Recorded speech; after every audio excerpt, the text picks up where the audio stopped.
Hi, Nick. Feelings of anger seem to arise when right, wrong, or sense of fairness appears to be violated, and it seems to be more than just a human idea. Dogs seem to know what's right, wrong for pack. Could you please say a few words on the subject and the connection to the feeling of anger? Thank you so much.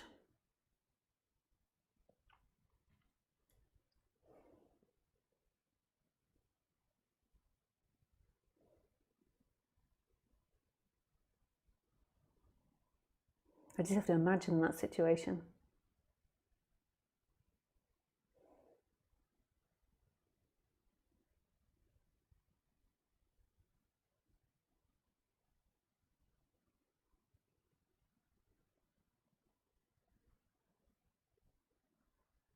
I think all of us in our day-to-day life have a natural flow of what's right and wrong, but instinctually, not as a mental idea.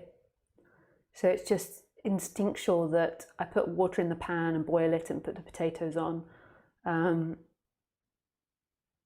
Or the way I drive my car, it's like embedded from doing it so many times. And then I think there is like a natural order as well. Like, I don't know if it's socially embedded into us or from genetics. Like there's this particular way in which you treat other people. And give reference to other people. So I think, yeah, it's really natural to us. And then there's these conditioned ideas, like our society is always evolving to what's right and wrong.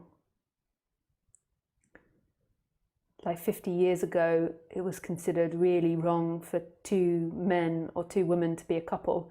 And still, like, so I'm Generation X.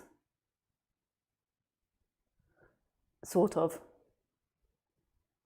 I fall on the borderline of oh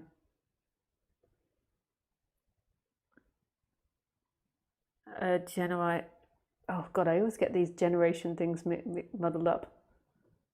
What is the, yeah, anyway, far out. But anyway, my generation, to the majority of my generation, it's like no-brainer that having gay orientation is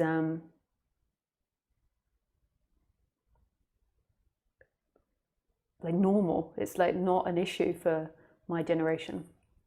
There might be some people in my generation that it is an issue for, just talking about in the Western world, but for most of us, I think that it's just like somebody that's homophobic is like really like, why? Like, who cares? Like, it's like natural that people that are gay should have all the same laws of people that are straight, to my generation.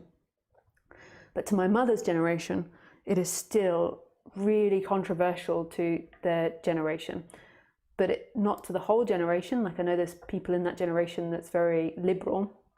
But my mum was born in the 40s, so in the war. And it's still a struggle for her generation to come to terms with that. And to my generation, it just seems like a craziness.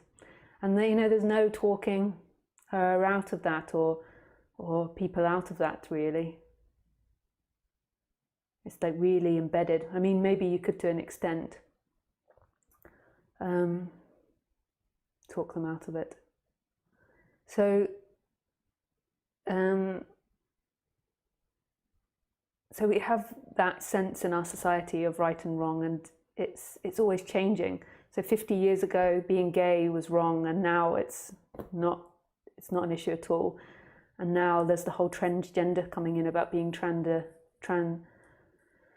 neutral. When a kid is born, like not inflicting a gender on it. And I think this is still a little controversial. For me, I don't find it controversial at all.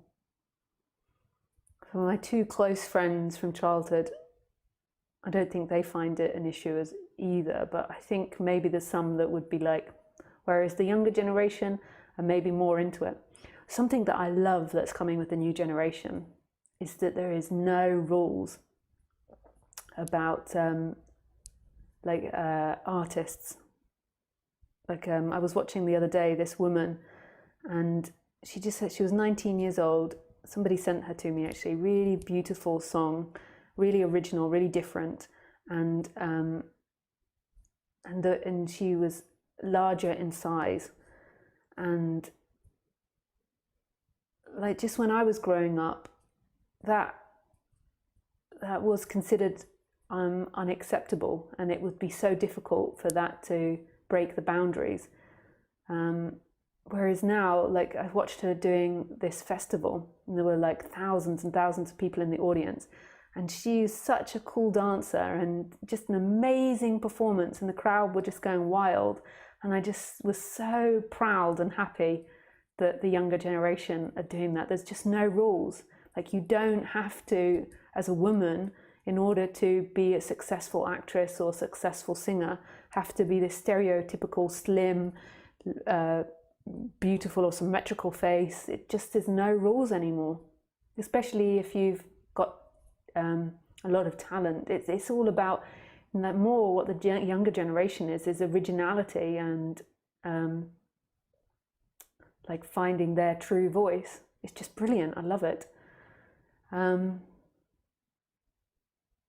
So I think that it's always changing, like what's right and wrong. There isn't like really a fixed right and wrong.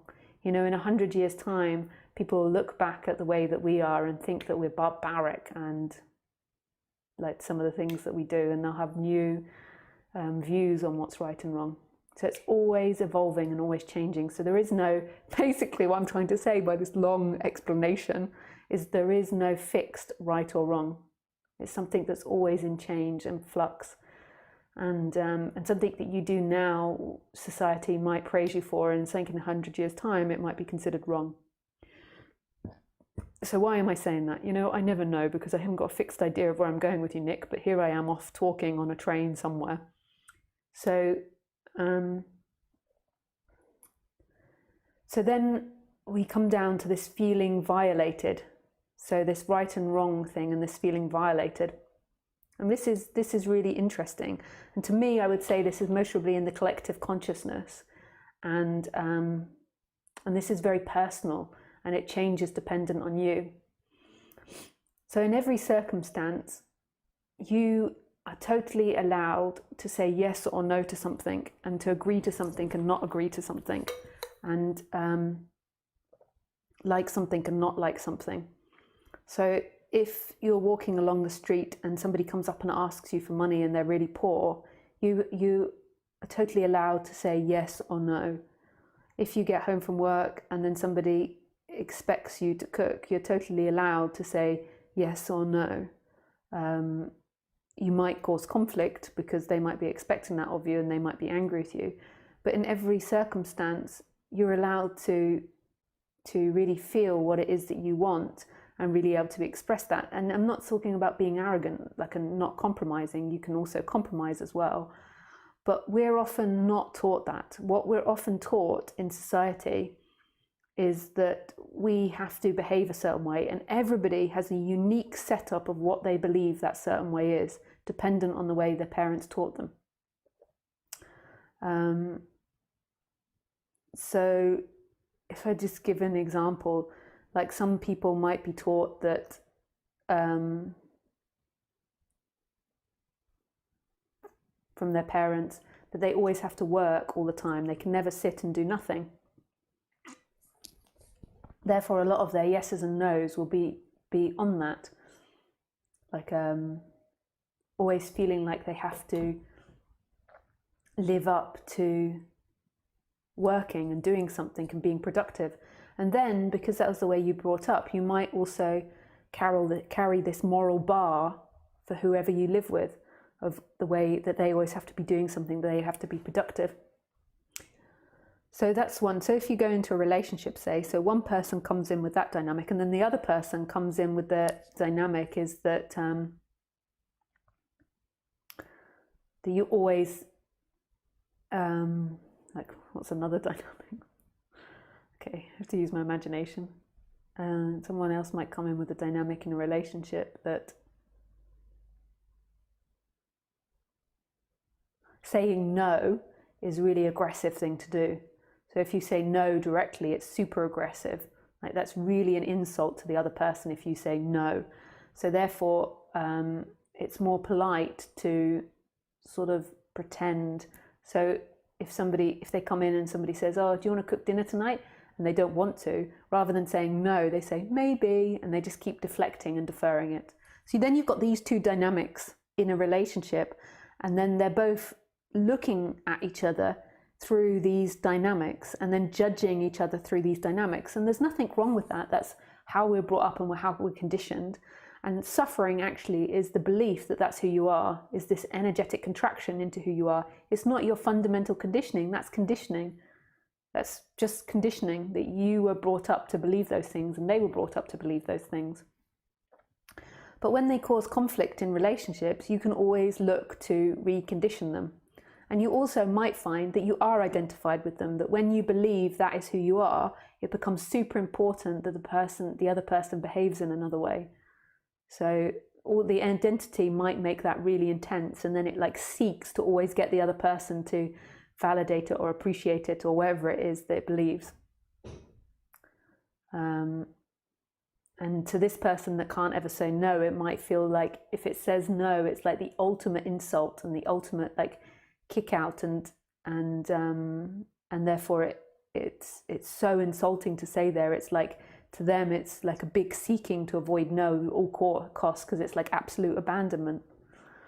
So then you put these two energies together, and then they're bound to have conflict because they both view the world differently.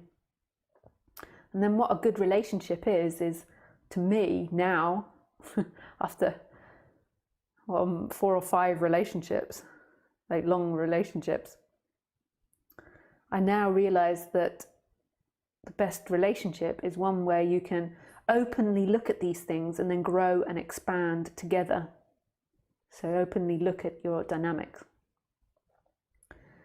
So there could be lots of reasons why you feel like anger arises around right and wrong. That could be how you were heavily conditioned as a child. It could be that you were heavily conditioned that as a child that you were always right, or the man's always right. It could be lots of different things. It could be because of high intelligence, you believe you're always right. It could be a power play that was happening in your parents where they were always fighting each other on right and wrong, where the mother maybe guilts the man into believing that he's wrong, or the father is always dictating and telling the woman off that she's wrong, whatever it is. So in you, your masculine, your feminine is always like battling with right and wrong, like who's right and who's wrong. There could be so many different reasons. And then it leads to a feeling of being violated. So again, I don't know why it is that you feel violated, but something happens in that interaction where maybe they perceive you're wrong, or maybe they do something that you perceive as wrong, and you feel violated. You feel like they've done something to you. That's really important to get to that feeling that you feel violated. That's a very strong word, and that's actually quite a deep feeling. You feel like they've violated you. Let me look up the correct definition of what violated means. Violated.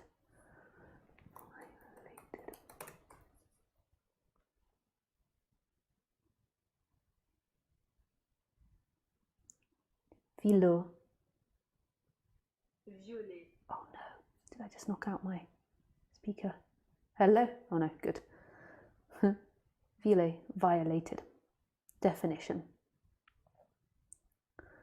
So to break, infringe, transgress.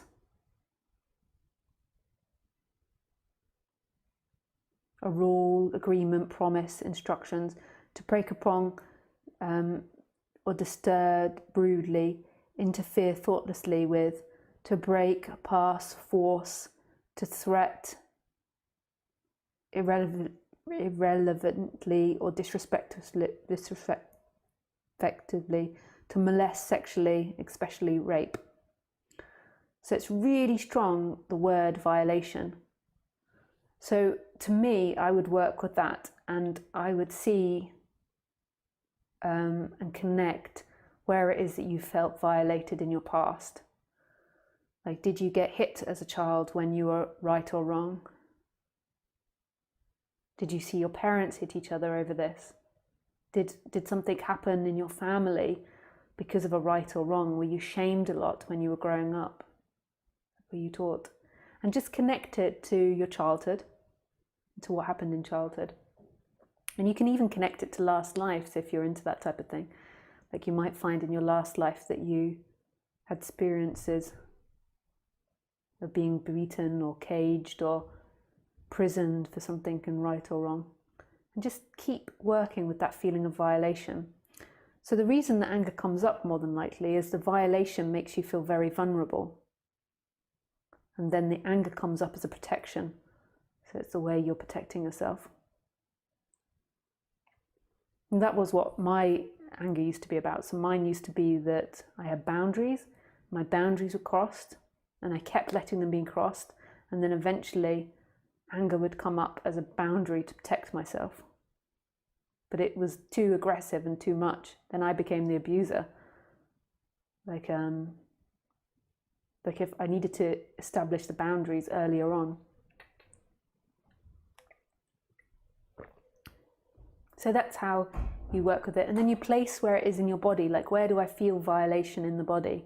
Like, is it in the heart? Is it in the solar plexus? And that will give you clues as to what story it's connected to. Is it in the stomach, in the root chakra, or the third eye, or the throat? Like, so if it's in the heart, then the violation might be about love. If it's in the solar plexus, then it might be about action. If it's in the sacral, then it might be about fear or power. It's super interesting. So you just explore that. And we can explore that together in one of our sessions as well. Just speaking it out and admitting it to another person can help clear it.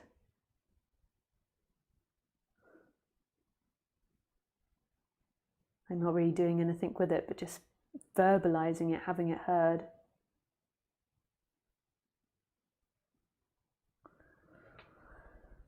And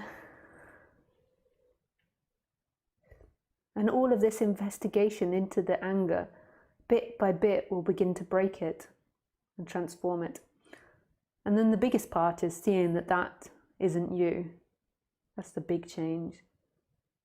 Like, that you weren't violated, it was simply a feeling arising in the body. Nice.